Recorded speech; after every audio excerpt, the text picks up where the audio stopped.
And welcome back to the Metal Hand of God podcast. I am your host, Wayne, and you know this gentleman that's way far away. I'm the Rum Guy. And today, we have a very special guest today. He is, I should say he is probably... He's very busy. He has the best hair I've ever seen in my life. And his name is Murv Douglas. Hello, Murv. How you doing? Hello, Wayne. This is Murv Douglas calling from Murv Douglas's house. How are you today? Yeah, that's what I'm talking about. You did it, so I have to do it, right? You have to. You got to do that. You got to do that. High energy. You got to do that. Yeah, fake ass radio voice that I do. But man, you are busy. You are a busy I swear, dude. You got to be one of the busiest musicians on the West Coast. You are in everything, man. And just roll. No, dude, just so much money. Oh my God, what am I gonna do with all this money? I don't know. Maybe you should just make a house out of the money. Ooh. I was thinking like using it as toilet paper. You know. I know, but some of it could be shitty money, I guess. You know, you get rid of it. Yeah, but then you got to pass it off to other people eventually, and it's just so silly. I mean, when your grandkids swimming pool is already paid for, I mean, what do you do? You know? That's awesome. What do you do next? You know? What do I do next? Yeah, like, after all that money? Yeah, like what do you do after you pay for that pool? Like it's amazing. Like you could go and well, for those who don't know, Mr. Douglas here, he is a bass player. He's a musician. Yes. He is in so many things. He's worked with and working with Power Man 5000. Please let me know if I get any of this wrong. Lords of Acid, the Kidney Thieves. Yeah, Kidney Thieves. Revolting Cogs. Yeah. They were fun. They had a lot of for the live show. They had like all this wireless stuff, and you can control your own in-ear mix from the stage. It's like, I want more kick drum. I'm just gonna walk over here and turn this knob myself without asking. That was fun. And you have that sound guy. A band of your own. It's an amazing band, by the way. I checked it out. And if I get this wrong, please let me know. Diamonds in Scratch. Yeah, that's a kind of an electro pop dance thing I did where it was me and Sandra D, and it's like so male and female singers in the same kind of pop project, right? So traditionally you have like the female singer doing, you know, the choruses, and they're really pretty. Right. Then the male singer is Pitbull, you know, rapping. Right. Well, we sort of reversed that, you know, where the female singer is doing like she was sort of a really fast singer, almost like she was rapping, right? Right. And she had lots of attitude, and it was fun. And so she would do the verses, and then she would be the tough one, and then I would come in on the chorus as singing as pretty as I could, you know. Well, you have a great voice, by the way. You know, I'd be the desperate one in the song, and she'd be the empowered one in the song, you know.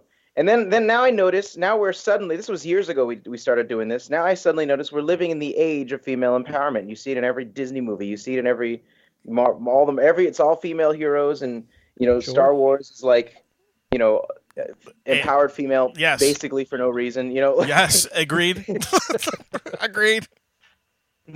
Which is great, but I'm gonna have to say I'm gonna take the tiniest bit of social credit for that, you know. There you go. You can take that. Yeah, you started it. You started it, man. That's what it was. Well, what it is like my band. My band's never been signed to a major record label or anything like that. We've toured a little bit on our own, but nothing big and packed full of money, you know. So like, I think what happens to every band is they get the opportunity to be seen by everyone, and if you think the president of the Capitol Records hasn't seen your band, think again. He has, and he simply said no, or he said that's a good idea, right? That's a good idea. But I already have 5 other bands that I've invested millions of dollars in. I'm going to take your idea and hand it to them. Right. I think that's really the way it works, you know? It is. It really is. I'm pretty fucking sure that's what happens, dude. Like, people will send in all their stuff and go, man, this is really cool. Let's do this with this band, though. Since we already got the money into those guys. Well, how long have you been in the mix of this, man? You've been out in California. So you were born out there. You're in Los Angeles, right? Yes, born and raised. And now you're somewhere around Van Nuys? I live in Van Nuys. Yeah, that's you. My God, you're good at this. Hey, man. Mm-hmm. We do our research. We try. But how long you've been in the music thing, though? I mean, what started that for? I know you've probably been asked that question a million times, but I don't want to get too involved with it because I know like I said, you've probably been asked it a million times. But I mean, what brought that out in you? What was it? Just the LA scene that decided, hey, I'm going to be a musician, or what was that? The story of like getting into the music scene isn't as fun as like the music itself, right? Like, I think that I was 13. I played acoustic guitar. I was recording on my own with a little 4-track recorder or a little. I had one of those double tape deck karaoke machines. Yeah. Remember those old? Oh yeah. Belonged to my dad, and so I would bounce back and forth tracks, and I had a little drum machine, and I would, bounce it back and forth until I had drums, guitars, vocals, and then I went and bought a bass because I had to have bass. Sure. Nobody in my high school played bass, so nobody ever plays bass. They came to me, and then there was actually another band I joined as a guitar player, and I was like, yeah, finally I got to play guitar in a band, and the bass player sucked, so I was like showing her like, no, this is how you do it. No, you're doing it wrong. Let me fix this for you, right? And then the next day when I came to practice, she was fired, and they're like, Murv, we need you to play bass. So, you were like, what that is, you were saying the universe doesn't need any more guitar players, is basically what that's saying. I can see your face, man. I can see your face. You're like, yeah, I get to play guitar. You come in, no, I don't get to play guitar. What the fuck? Bass is always the instrument that the band looks for. Always the bass. I mean, that's why I started playing bass. And I was like, well, I figured I'm going to start playing bass because then I'm going to have a band, But that's why it's going to work. More interesting than how a person gets into the music business is because they're lazy and they don't want to get a real job. That's the reason, right? But the truth about it is, it's not that whether you're in the business or not. It's how it's if you're actually worth listening to or worth looking at, And I think that comes from a very, very, very dark and dangerous and scary place. I think that any like if I said to you, let me tell you the same story I tell all my clients when I record and produce people. Mm-hmm. And this is going to get really dark for a second. So put on your let's do it. All right. I light a candle. Get out your flashlights and be ready for a scary story. So like if I told you, let's say you're my client now, or you're a singer and you sing perfectly, every note you hit, you have a smile and you sound like a Disney singer and you're perfect, right?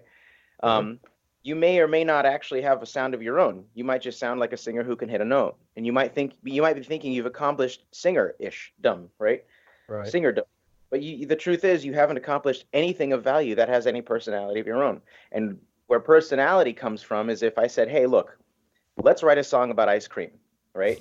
You'd be looking at going, that is going to be a stupid song. And the reason it's stupid, if we really break it down, it's because ice cream is on the bright side of life. It's all the way 100,000% to that side, right? Now think about that. What is the bright side?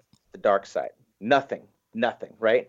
If on the other hand, I told you, write a song about ice cream after your house just burned down, or something much, much worse and much more dark that happened to you, or like your imagination can go where it will. Now, if your house just burned down, and then you go have some ice cream, you can literally write a line that is also as stupid as the subject matter of ice cream in the song, like, the ice cream saved my life. But because you just experienced a terrible tragedy, you now have the ability to emote about something as dumb as ice cream and sell it. Right. And do it to the star. And that's because you have this dark side, and you understand the light is ice cream, the dark is the house burning down.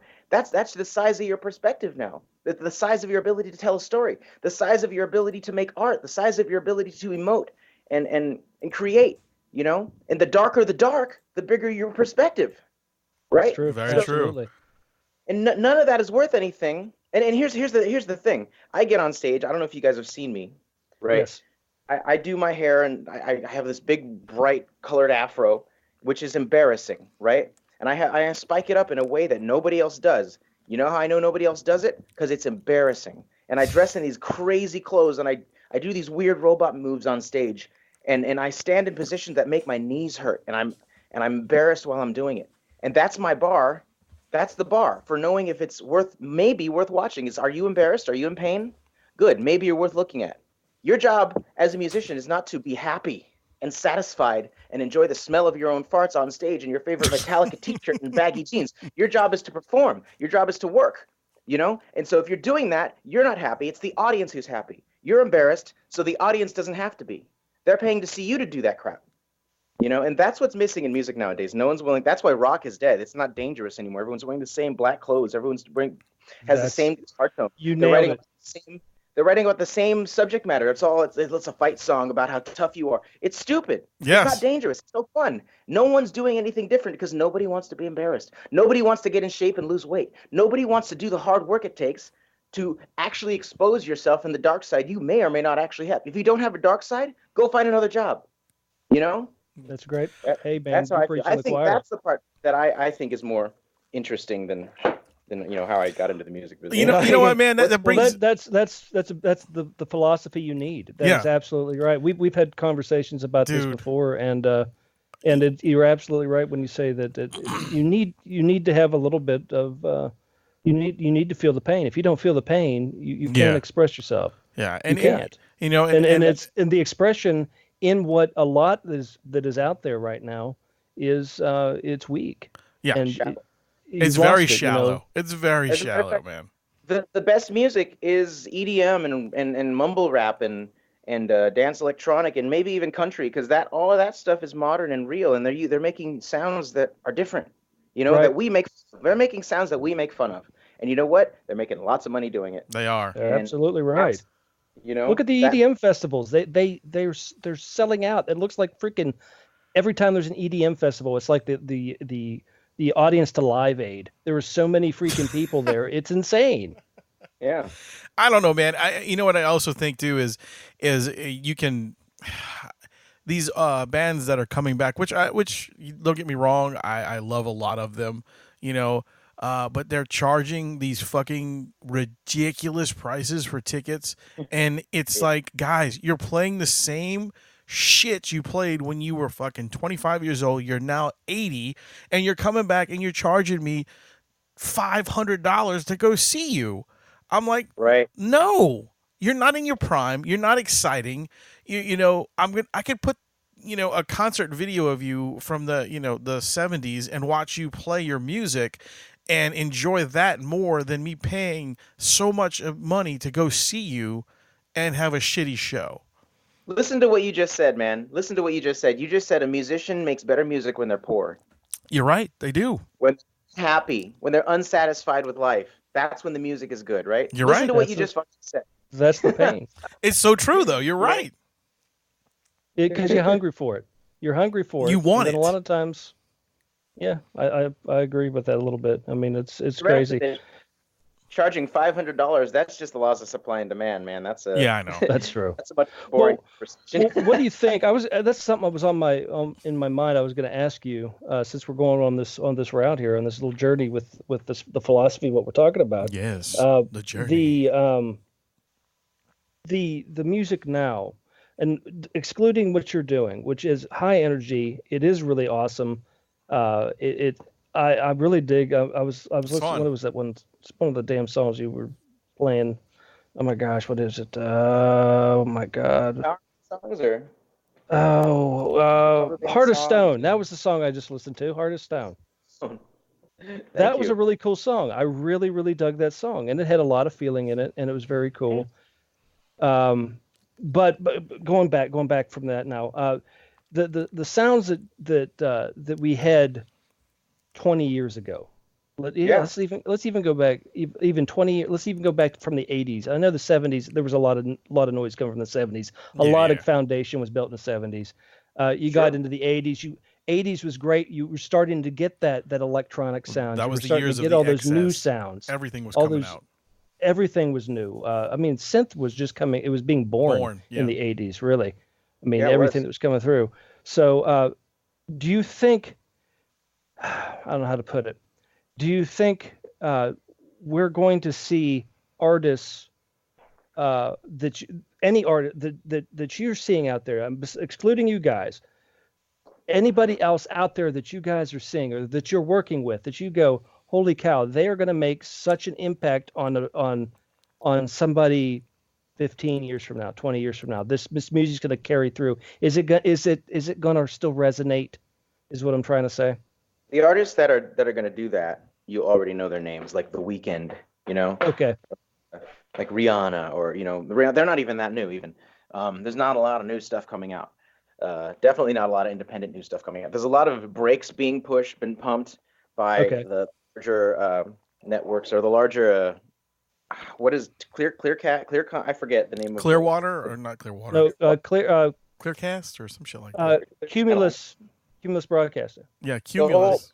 Broadcasting is. Like, I'm surprised you guys are able to do this online broadcast with no problems, because they're really cracking down on ownership of the world. And you do something and you don't pay them for it, and then they shut you down. That's been happening. I have a couple of friends who run small time home run internet radio stations. Sure. And they're like, and they pay their dues. They pay for the songs they play, and they pay their yearly fees or whatever. And they're still being shut down. And it's really illegal to shut these people down.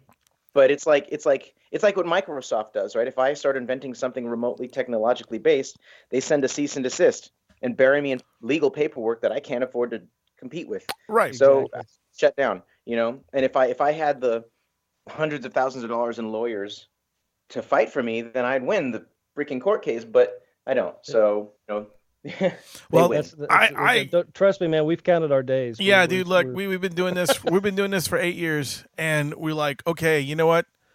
Bring it on, guys. Y'all want to give me? You can try to shut me down. I mean, it's whatever. I'll keep going. I'll take the suits. I don't give a shit.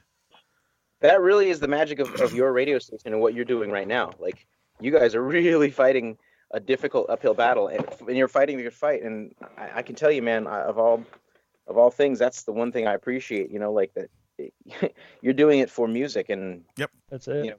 You're talking to a musician who lives on music. So yeah, it's just what you're doing means the world to me personally. Oh, dude, thanks, man. We appreciate that.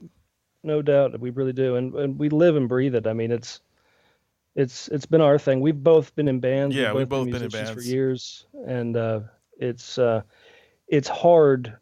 We really in our communities, and we've really tried to push this internationally, really, with all the countries that we're broadcast in now. Yeah, a lot. That the power of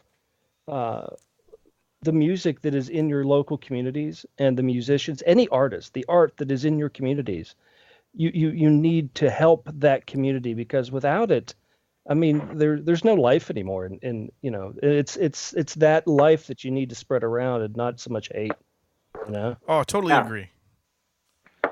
I mean, it's sort of like I'm almost starting to feel like we don't have much of a choice. Like you're saying, we need to support that community, but we don't really care about that community because it's really not that good to begin with. And it's so much easier just to sit home and Netflix and chill, or get your entertainment elsewhere. It is, but why? If it's that much easier, why? If it's easy, half the time it's not worth doing. Do something hard, get your hands dirty, and get out there and do it. There's always a musician. There's always an artist out there that you can actually, that you're going to find something that speaks to you. Well, get behind that person, help them out. Be like, all right, dude. Yeah. Hey, you're a painter. Hey, well, I know somebody's got a gallery. Let's see if we can talk to them. And that's one of the reasons we do what we do. I mean, we like in our local scenes. Rum's scene's a little different because he lives on an island, and me, I live right 10 minutes outside of New Orleans, so.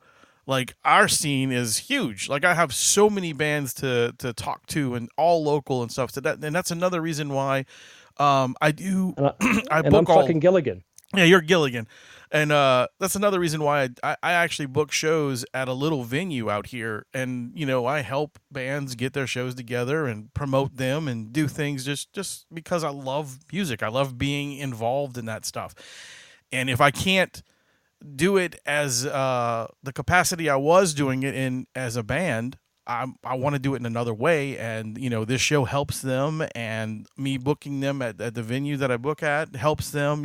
I'm all for it. I want the community to grow. I don't want it to be stagnant.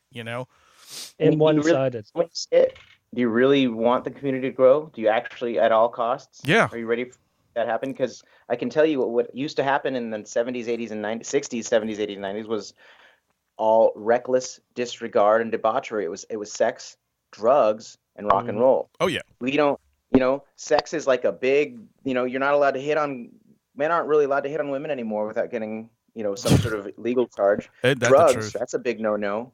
Rock and roll, flush down the toilet right with it. I mean, if you're willing to create a drug scene, you'll create a successful music scene. So the question is, you're right. If you don't want to create a scene, you better be really creative. You better be really good. And that literally is what we're up against. And I hate to put it that way, but that's the reality of it, you know? That is true. I mean, that's the reason why the scene was so successful back in the day. Oh yeah, for sure.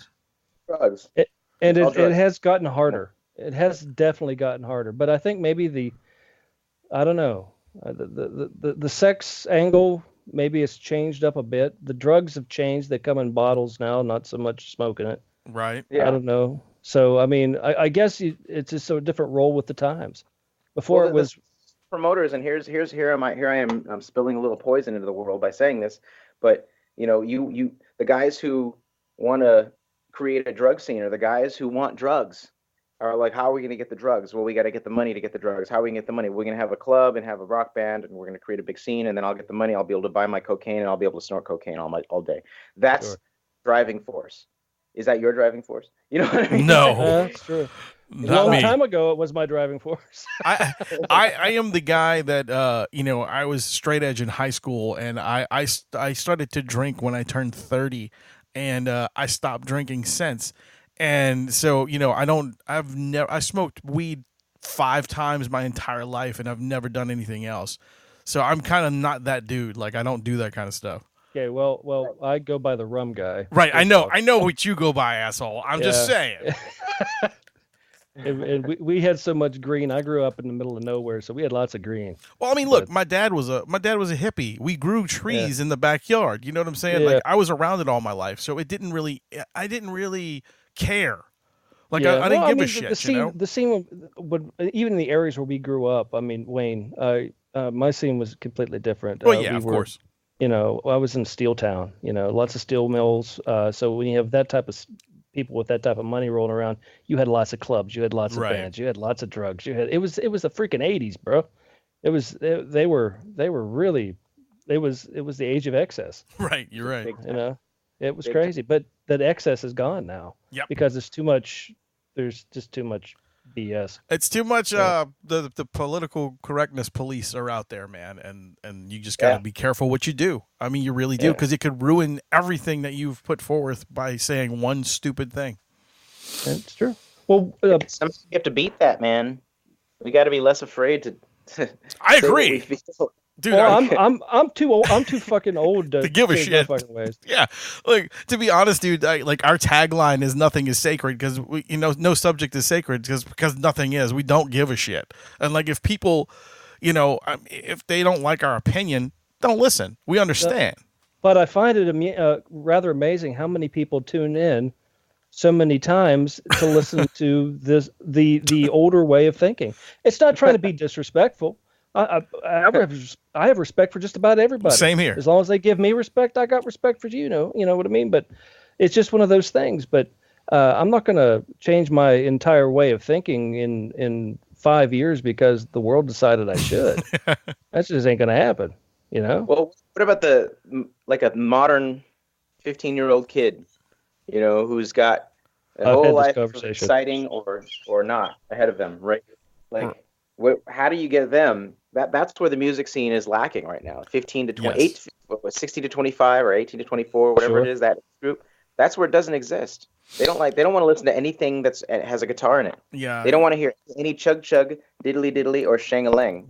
Do you know any guitar player who's willing to make his guitar sound like specifically like only a keyboard and not even resemble the sound of a guitar? I know one guy. You know what I mean? Yeah, you're right. You know one guy, right? Yeah. We need to know 100 of those guys. We do. We do. I mean, the technology's out there to do it. He's great. I mean, he's Tom's amazing. He can make his guitar sound like any freaking thing. He's awesome. But we need a group. We need a generation of guitar players who want to make their guitar sound not like a guitar, unrecognizable as a guitar. That's what we need. That's what the music industry needs. That's all music and you know what? Let's be honest. The drummers can't be playing like rock drums either. They got to play modern sounding beats. Off beats and Let's be honest. Rappers ain't going nowhere. So the singer's going to be a rapper. You know? Yeah, you're pretty much right. True. You know, that's true. I just painted a pretty clear picture of your modern successful music, your modern successful band. Now, do you know anybody who's willing to do that? No, because that's not what, I mean, you're right. I mean, that's what none of these guys want to do. and it's not gonna happen. And even the younger generation is not going to do it.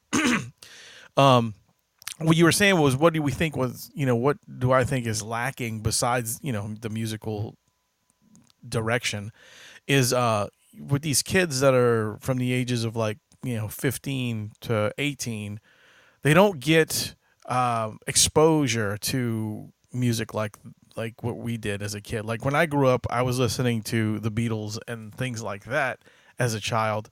And then, my first record that I wanted to buy on my own were bands like Iron Maiden, Metallica, and things like that. These kids these days, they don't have that stuff like we did readily available. And there's not the incentive to go to there's no record store. Right. You can't go to a record store and say, you know what, I want to listen to that. You're missing the experience anymore. There's nothing like that. It's just go to your computer and download it. Yes. You're right. Because isn't that theoretically better? I don't think it is. I don't think so. Because I think it's like having it's because music's to me it's like a religion. So it's like having a religion without the ceremony. You're missing part of it. It's like cutting out the middleman. It's just like walking into the church, having communion, and walking out the door instead of actually sitting down and figuring out what it's about. It's one of those things. You're missing part of it. It's like buying a car online that you've never seen before, know nothing about, and then thinking it's going to be great and you're going to love it. You're missing part of it a lot of times, because for me, and again, we've talked about this in the past, but for me, it's always been the exploration, the journey of finding, oh my God, I heard this song. What is this? Oh, I need to know who this is. Holy crap, what is this album? I need to do some research on this. Let me go and, the cover art, what the band's about, what the music is. I over-researched bands. I always did. I always thought it was great to be able to find a meaning into it. If that band gave me a meaning or gave me an emotion that was like, oh, this is great, this is awesome, this is more than just a really cool song. A lot of times, you'd find a band or find an album, it's like, oh, I like one song on it. But the magic was when you found that album that you loved every damn song on that album, and it told you that story, and that became it was like your anthem for ever. That was that one album, So I think that part of it is gone, and I think I really think it needs to come back in some aspect to get a more of appreciation for even in whatever the music scene is, whatever we're talking about, whether it be EDM or even hip hop when it came out, when rap and hip hop really became popular. I mean, it was still about going to the store, looking at the album, hearing the words, getting the feel, feeling the vibe. Where is it from? What it's about, listen to the lyrics. There's more to it, I feel, and I just feel that just slipping in a download sometimes you're missing something. I mean, it's still good, but I think you're just missing something. Can you imagine the things just keep going the way they are, and there's like you're saying, the musical experience lacks depth, and songs become more and more like each other, and 21 Pilots is the only thing played on the radio. So, now, right? Like in 100 years, it'll be 22 Pilots will be playing because they couldn't think of a different name. Right. Exactly the same song, and it's only one song. It's just the one song that plays in rotation, and everyone loves it because it's called Still Heathens. Yeah, Still Heathens. Yeah. And so it's the same crap that didn't progress beyond 2019 or whenever they first came out, and then everyone loses the uses there. Like, we evolved and we lose the use of our pinky finger, and our brains get really big and our eyes turn black and we start looking like the gray aliens that they all look alike. Wait, is this sounds like Wally? Are we running into we're gonna go charge Area 51? What's going on, guys? Oh man, that's gonna be when is that supposed to happen? That's gonna be a fiasco. September 21st, I believe. No doubt. That's gonna be that poor kid is so gonna get in jail. Oh yeah, he just did that for shits and giggles, and now everybody's gonna go do this. It's gonna be and the people were saying, like, if it actually happens and someone gets hurt, he'll be charged with murder. A riot. Yeah. Inciting a riot. You should be allowed to incite a riot. It's America. Jeez. That's right. Like the whole. Every time we hear about gun issues on the news, I'm like, wait a second. The whole point, and we talk about gun issues because no one wants to get shot, right? No one wants anything to happen. The whole point of us having guns. And it's funny, politicians talking about us not having gun rights. is a true catch-22, because the whole point of us having guns, the right to bear arms, is to defend against a corrupt government. Those government officials are the people we're supposed to fucking shoot. Right. You know? We're supposed to kill those motherfuckers if we don't like what they're doing. That's the point. That's the whole goddamn point. We're supposed to kill the government. That's the point. And it's for us to overthrow. And and the other thing is, not one of them is actually supposed to get a paycheck. Right. That is true. Not really. Yeah. Yeah, they're all supposed to be elected public servants. Public servants mean you don't get anything. You don't get a paycheck. You were supposed to get we're supposed to be armed to teeth, and they're supposed to be in their government official offices, shaking in their boots, peeing their pants, wondering if they're going to get shot today. That's their job. That's the only job they have, right? That's what they're getting paid for. If they get paid, or if they don't get paid, they have all the power in the world. Whatever. They're supposed to be fearing for their life to the point where they make the right decisions for us. That's what George Washington did want to be president. He was like, "Fuck no, man! I don't want to get killed."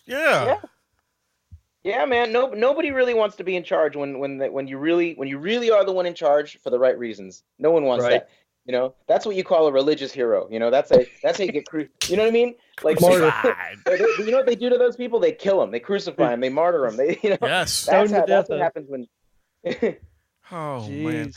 Guys. Speaking of all this madness, we're gonna take a few minutes for this beautiful commercial break, and we'll be right back. Aww. Funko pop culture. Funko pop culture. A brand new store. Amazing collectibles you need to check out. North Shore Pop Culture Collectibles, specializing in all things Funko. Funko pop culture. Buy, sell, or trade. North Shore Pop Culture Collectibles is the place for serious collectors. And when they say specializing in all things Funko, they're not kidding. This inventory is massive. So much stuff. So many items at North Shore Pop Culture Collectibles. You never know what you're gonna find. You may find another gem you weren't even looking for. So don't forget to call or stop by North Shore Pop Culture Collectibles, specializing in all things Funko. Located at 1394 Corporate Square Boulevard, Slidell, Louisiana, 70458, or call 985-265-4279. Check them out! It's Funko! It's pop culture. You can't go wrong. Funko Pop Culture. Man, I feel like there's like nothing right in the world right now, but it's always been this shitty. It's always been this shitty. Yeah, it really has been this shitty. Politicians have always been pieces of shit. World leaders have always been assholes, murderous, rapists. It's always the same story. No matter what the age is, no matter what generation, it doesn't matter. We all think it's different when it's our generation. It isn't. It's just we have new shit. We have different tangible items. Yes. We have different technology, but it's the same shitty problems. Arguably, it's better. It's better now because we have better shitty problems. We have internet. We have running water, so we're cleaner. You get the upsides. We can clean up the shitty problems of all the stuff, but then you get all the downsides of the stuff because you've got. It's like bulk mail all the time. Internet most of the time is. It's like a bulk mailer. It's like, I got so much information, I don't know what to do with it. Oh, and then half of them are feeding you crap.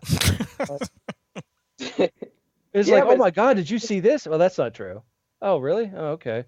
It says so on the internet. Everything's always been this shitty, but we still have things a little better. Then arguably, we're just whining about the same old problems. We are whining about the same old problems. At least back when it was just written word, they had places for the shitty information. It was called the fiction section. Right. Now there's no differentiation between fiction and the biographies. I mean, you don't know what the hell's going on anymore. It's just and then the problems are still always money, love, and politics and shit. It's always the same shit. You know what I really like though is the internet. The internet is almost people joke about you want to see some bullshit go on the internet, but like, you watch the Fox News or whatever, or see whatever news, C-SPAN, and if you've been watching YouTube, you've got all the news already before they're talking about it. Yeah, and you're watching. No need to watch the news because you know more than they say things that are wrong outright, and they're like, oh shoot, we're just getting an update. This is actually this way instead of that, and you go, yeah, I knew that. I saw YouTube this morning. Like, yeah, can I have your job? Yeah, right. Yeah.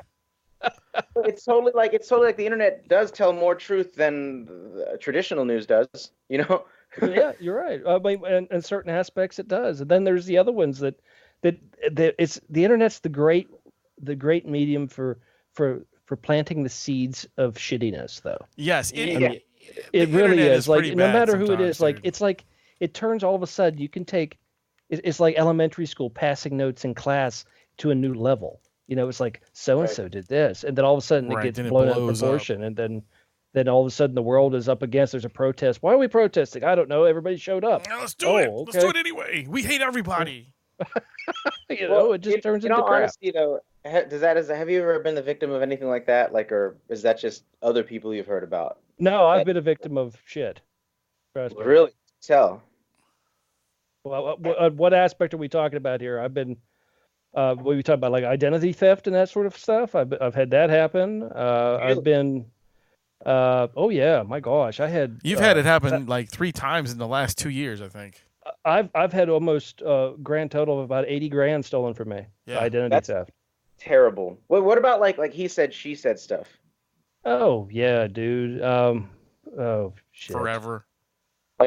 I mean, I can't even think of a specific thing, but it's happened. I know it has. I lost one fiance that way. Wow. Yeah. So I mean that was a life-changing experience. For the best.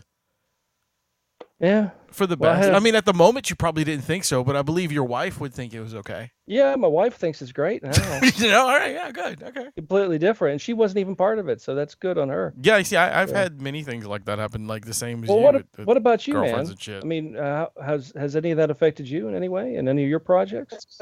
I was asking you sort of like in a smarmy way because I haven't really felt like I've felt the negative end of that stick, like. I feel like I've never had some drama spin out of control thanks to the internet that I can think of or remember. I mean, I've definitely had some good hearty debates. And I had my image photoshopped in a pic. The reason this all went out of control was an image photoshopped when Photoshop really became popular. It was me with somebody else, and there was no way it was like it looked real. Like that's not me. That didn't happen. And it was like, well, It says there's a picture right here. It's like, I don't care what the picture says. I'm telling you, that didn't happen. But yeah, that sucked on. So that gave me a little bitter taste right out of the gate, But hope it never happens to you. Yeah, same, man. I hope only good things happen to you, and you're able to build your house of $100 bills, and everything's good. Just don't. I think if you're able to build your house out of $100 bills, it solves a lot of problems in life. Yeah, just don't let anybody smoke near it. Yeah, don't do it. Yeah, no, you're right. I had to well, you've been in LA for all your life, and or not Los Angeles, but California all your life. You've toured all over the place? Is there another place that you would, if you had a backup place you could live? Where would it be? Actually, I've been thinking a lot about. I've been thinking about a long time about moving to Vegas. There's a lot of like work for musicians in Vegas, and they pay really well. And nice. I don't want to say this too loud because I don't want anyone else to take my idea. But like, sure. Thinking about it a long time. I've been in LA my whole life. I've never understood why people come here. It's just traffic, and like everyone comes here to be discovered. They want to be an actor or a rock star, and they end up just being a waiter who's stuck in traffic, causing me to be late for wherever I'm trying to get for my legitimate job, like It's like the dream is silly, like especially for bands, you want to come to LA and make it, and it's like whoa. If you're an actor or a model or a musician, don't come to LA until after you have an agent sending you there for work, because like if you're a band, you're not gonna come and play the whiskey and get a following of 1,000 people. No, I'm not even gonna come see your band if you come and play LA. I have my own gig I'm playing that night. You know what I'm saying? Yeah, Everyone in LA either came here from somewhere else to make it, or they've lived here forever and they're trying to work.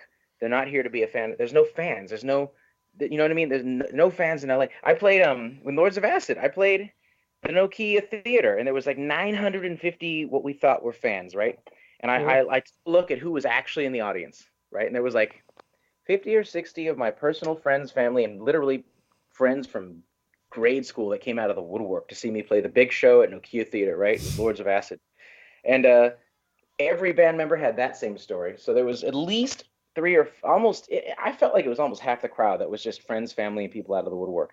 Then there was like several more hundred people who were A&R people and industry reps and record company people and people who have done a favor for the band and felt they deserved to get in free, and sure. hundreds of that, right? And then there might have been a handful, maybe between 50 and 200 people, right, who were actually unaffiliated with the band directly in some way. And I realized who those people were. They were other local bands who were there to meet us, shake our hands, and try to be on the get an opening slot with us at some point in the future. Everyone there, no one was there just because they were a fan of the band. Nobody. Everybody had an agenda. 900 people, not one fan. You know what I mean? That's LA. That's what LA is. Yeah, that's how most of Southern California, actually. If you're a band, you're silly for thinking you're going to come to LA and make it. That is an excellent title for a song, though. No fans in LA. That'd be an awesome title. Yeah, man, that's a good idea. There you go. Steal that idea. Go for it. Our one of our co-hosts actually moved to LA to be a stand-up comedian. And he's actually there. He's doing pretty good. I mean, he's not doing bad. He knew it was going to be hard. He knew it was going to be hard to begin with. He's like, look, I'm going there. Nobody knows who the fuck I am. I'm going out there just to see what I can do. Let's see what happens. He's got on some pretty big stages already, and he's only been there for about 6 months. Comedy's a different type of animal. It is. I mean, it really is. It's a hard gig too, but don't get me wrong, but it's a different animal altogether. Yeah, and being a comedian takes a lot of talent. And but it still takes as much hard work as anything, right? Oh, sure. You still have to put in years and years of building and working and grinding and playing every club you can. Just like if you're in a band, you got to tour around. You got to get outside of.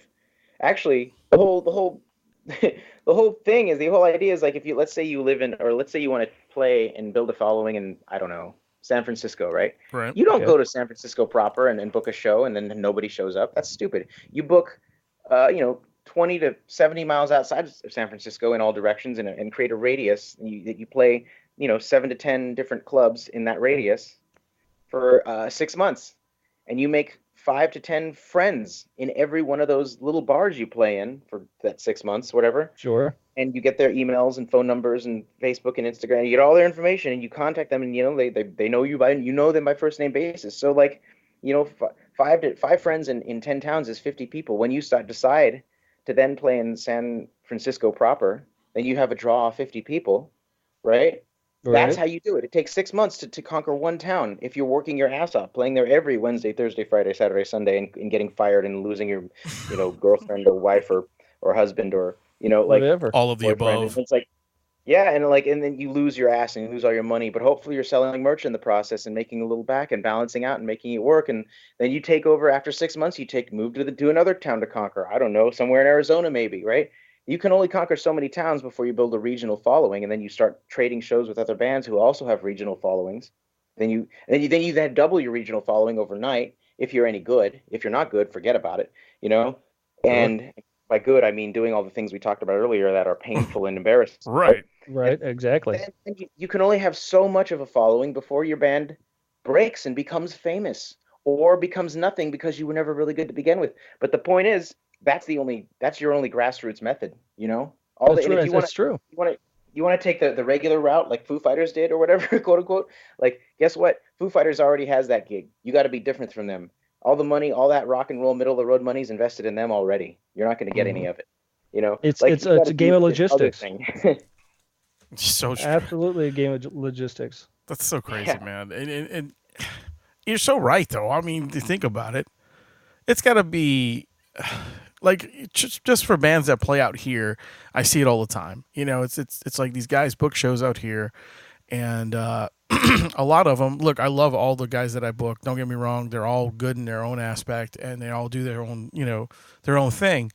But there's only so many times you can play for the same people.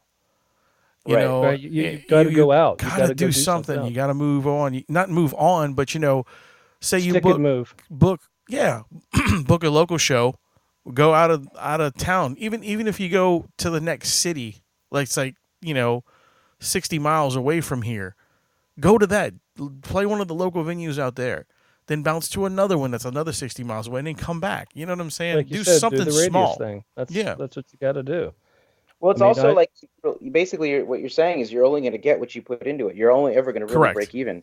That's true, I think, all the way up the chain. I mean, 30 Seconds to Mars still owes their record company $30 million. That's so insane.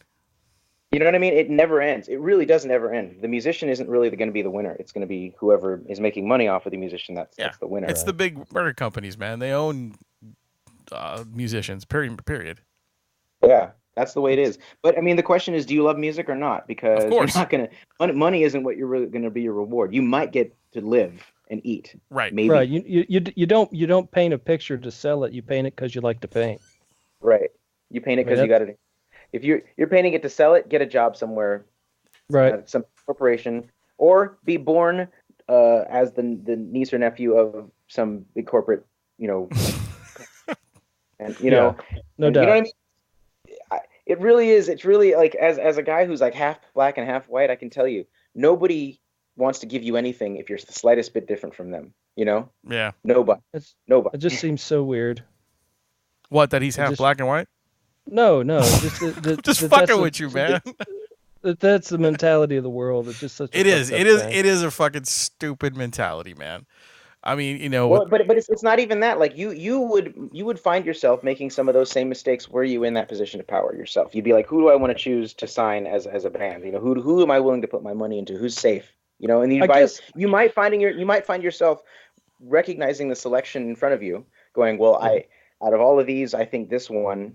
You might just pick the safest one. Yeah.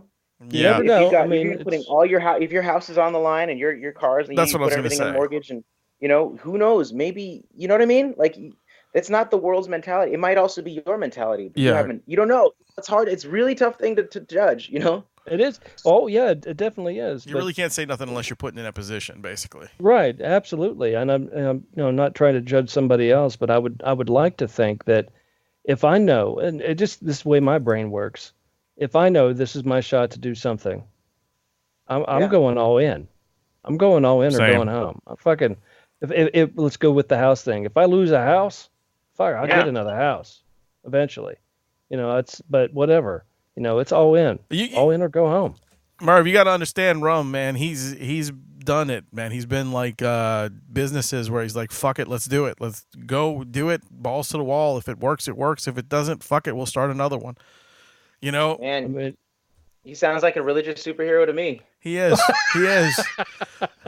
he's the rum guy. I just think that if you've got to live your life with all the energy that you have, because you're only here so long, and by the end of it all, by the time that you've lived so much of your life, and at the end of it you can barely move, you're arthritic, your body hurts, your mind hurts, you've seen things that's disgusted you, you've seen things that are beautiful, but at the end of it, can you look back and say, I did everything that I wanted to do because I had the opportunity to do it? Yeah.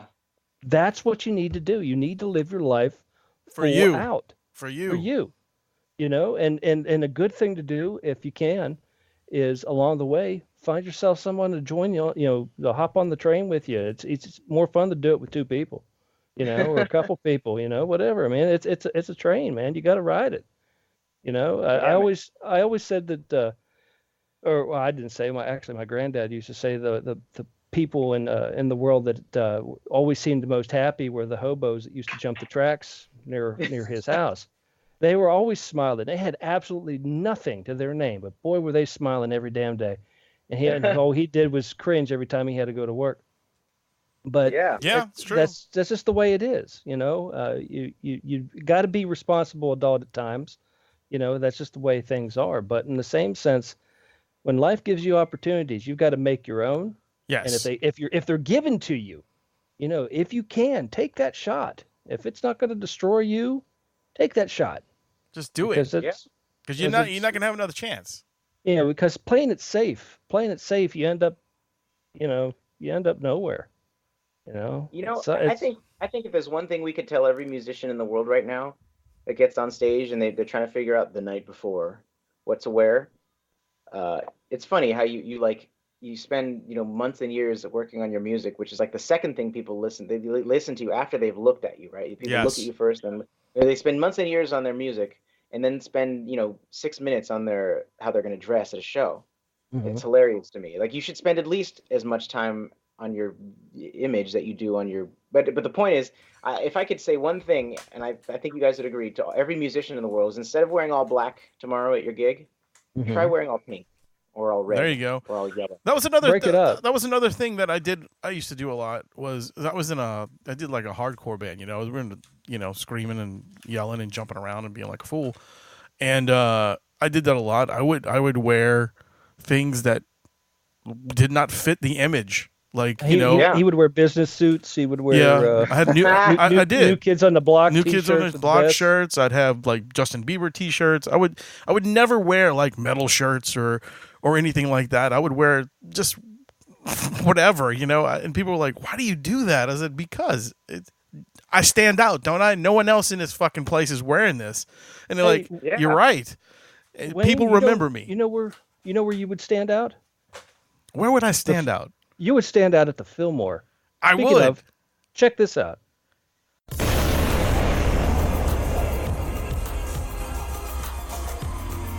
The Metal Hand of God is proud to announce a major concert event brought to you by the Fillmore, New Orleans legendary concert venue.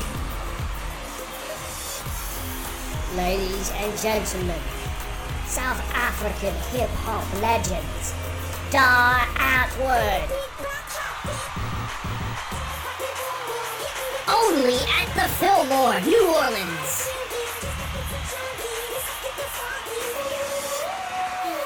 Incredible! September 26th. MHOG Podcast.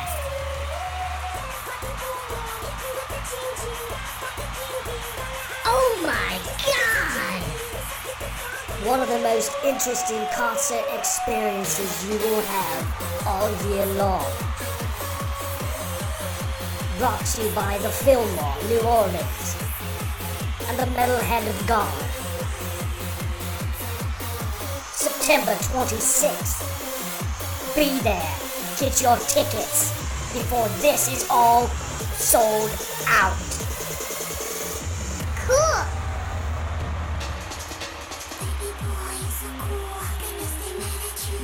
What an amazing stage performance you will witness from a band that has sparked controversy all over the world.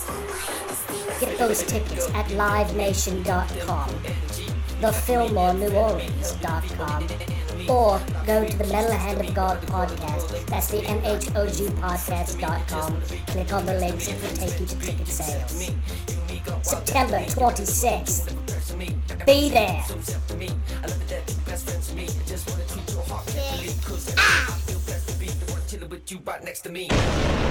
But yeah, so that's exactly why I wore those things, man. Like I would just fucking wear odd stuff, and people would come up to me after shows and be like, "Man, that's you got balls, man. You came into a death metal show and you're wearing a New Kids on the Block shirt." I said, "Why would I have balls? It's just a fucking t-shirt." But you remember who I was, didn't you? And like years later, like I wouldn't even be in the same, like I would just be hanging out in the club watching these bands, and these guys would be like, "Dude, I remember you, at this show with that shirt on and blah, blah, blah." I was like, all right, cool. So that's what I did. I would just wear different shirts and stuff like that. You definitely have a style. I mean, he does. Your thing, he has an awesome you're definitely image. popping.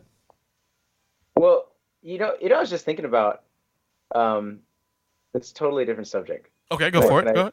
I interjected. Oh my God, I was just thinking about this. I don't know what drove me to this thought. I play in Power Man 5000, right? Yeah. Right. And everyone and their mother wants to meet Spider. Right? Okay, yeah. I can understand. I understand that. And so, like, it's funny, sometimes when they get to meet him, I see the things they say to him, right? And it's like, it's interesting to me because it's because it seems like you're missing an opportunity. Like they'll meet Spider and they'll want to shake his hand and do a selfie. So it's almost like they want to touch him, and then they want to prove to the rest of the world that they actually hung out with him for a minute, right? And then if they have anything, so those two things to me are very like, okay, this guy wants to touch me, and he wants to use my celebrity as proof. Okay, but then if there's anything else, this is all you're going to get out of this person is they're going to tell Spider their experience when they, how they saw him at Ozfest, or how they, what they did, or how much his music meant to them, and it's like you're standing there and you're admiring Spider from a distance for so long, and you want to know. You want to get to meet him. And why would you want to get to meet him? So he enriches your life. He's standing right there. He has a mouth and a mind of his own. You could be asking him, Spider, how do you write the perfect song? You could be asking the source for this information. But no, you tell him about you. Right. I think it's hilarious. It's like, well, you just missed the opportunity, man. You could have asked him anything. You just blabbed on about yourself. Well, I hope it made you feel good because you missed it, man. He could have talked to you for an hour. Everyone wants to tell Spider about themselves. It's so true. No one asks Spider about him. It's hilarious. Dude, you're speaking to that. It's so fucking funny you say that shit. Is one of my all-time like favorite singers ever is Mike Patton, and I've been a fan of the guy since I was a little kid. And I went to see his band. Oh God, I can't remember. It wasn't Lovage. It was another one of his side projects that he did, and they were playing down here. And I went to see him, and we're hanging out, waiting in the bar, and I'm sitting there at the bar just hanging out with my friends, and then somebody puts their hand on my shoulder and leans in to talk to the bartender, and I'm like, whatever, it's a crowded place, I didn't care, I look over, and it's him, and I'm going, wow. I was fucking, I couldn't say a word. Like, I just was like, holy fuck, that's Mike Patton. I was like, hi.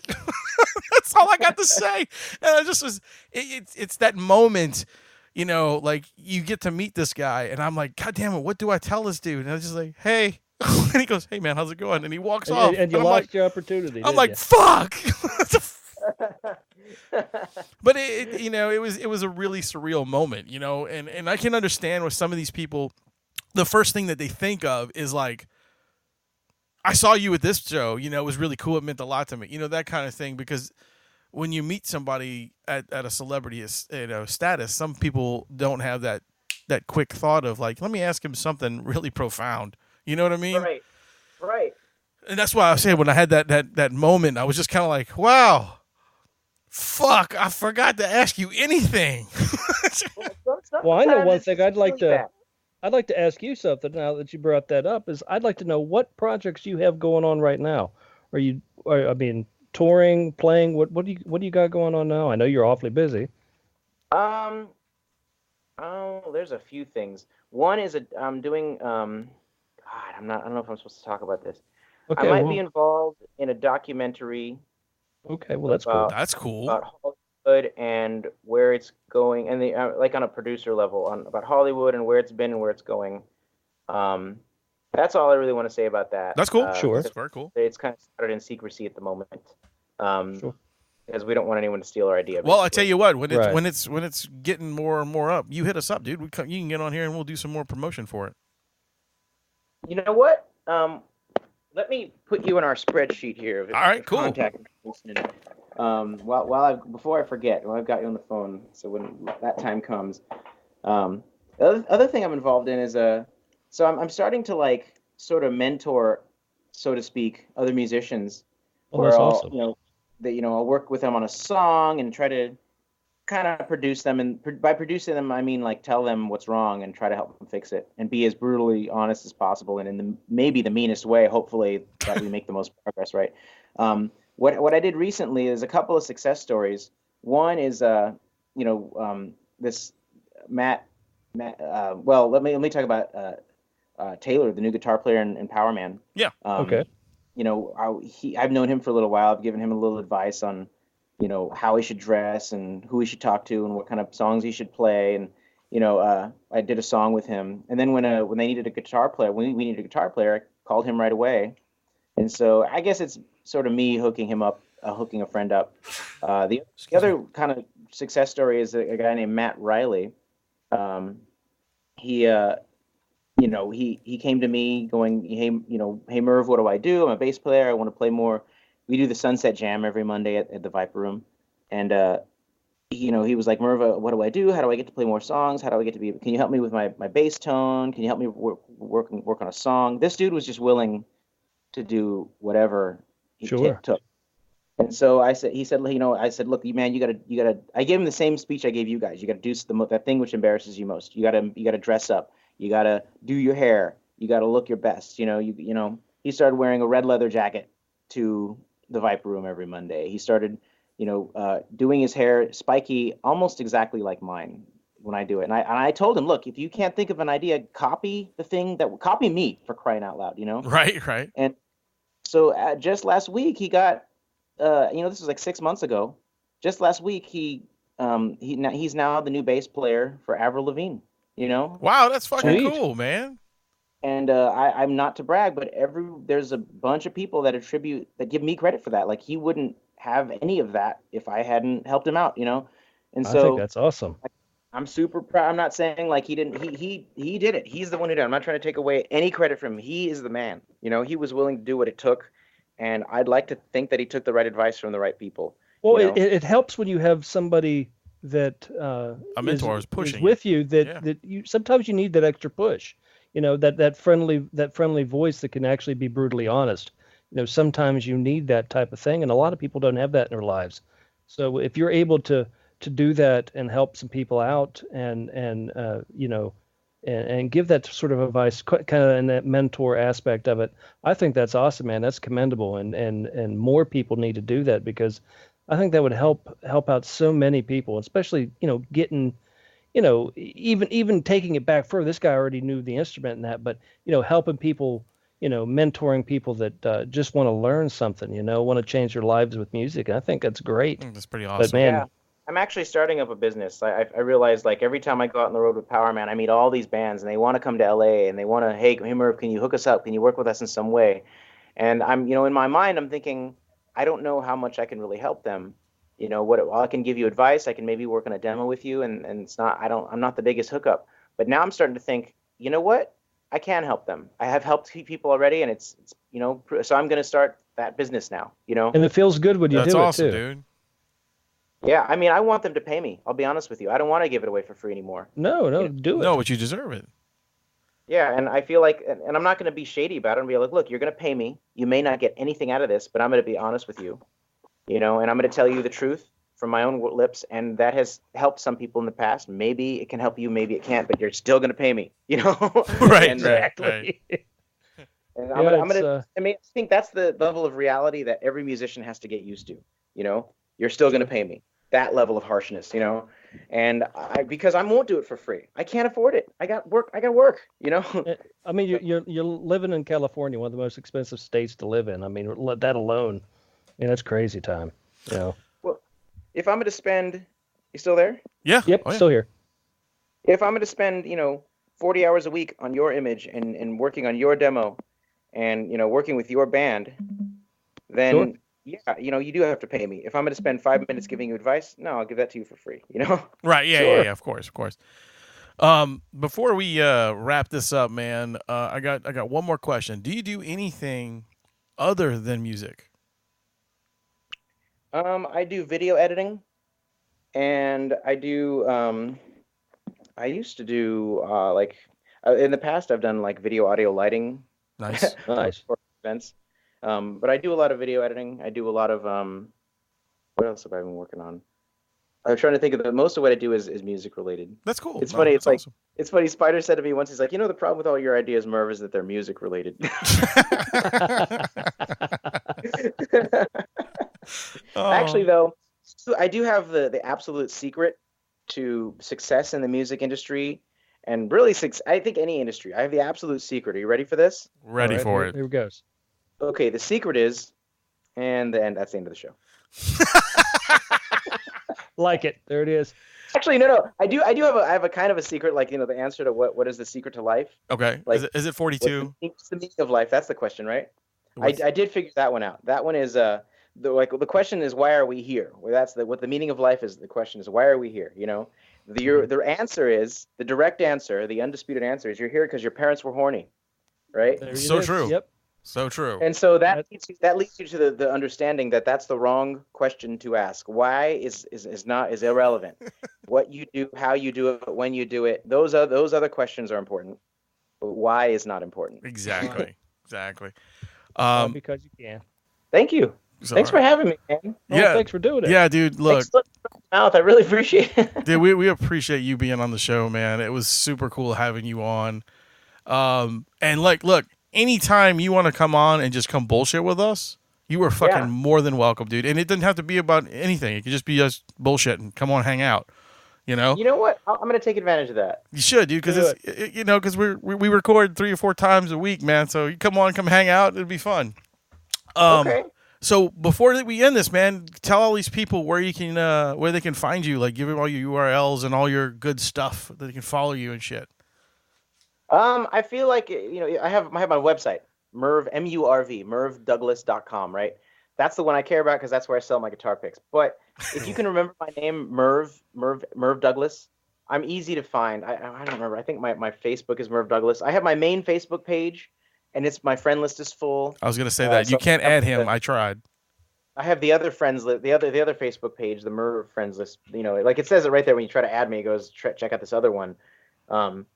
And so that one's like the fan page. It's the only other outlet I have on Facebook. Yeah. And then I have my Instagram, which is just Murv3 or Murv Douglas. If you can remember my name, you can find me. I'm not that hard to find. I have the Diamonds and Scratch YouTube page. That's the old YouTube page from the old Diamonds and Scratch band. You need to go check that out, guys. If you do anything, go listen to that stuff. Good, Those are some good songs, man. Awesome. Thank you.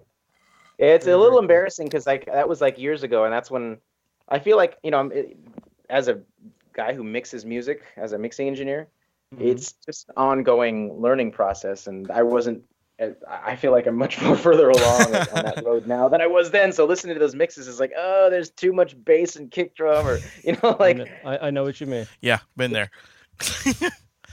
But you ever do that mix and you take it into your car? There's a meme about this where you're listening to the mix in your car. It's your first mix for that song, and you're like, maybe I should think of something else to do with my life. Yeah. I thought this sounded good. What the fuck? Yeah.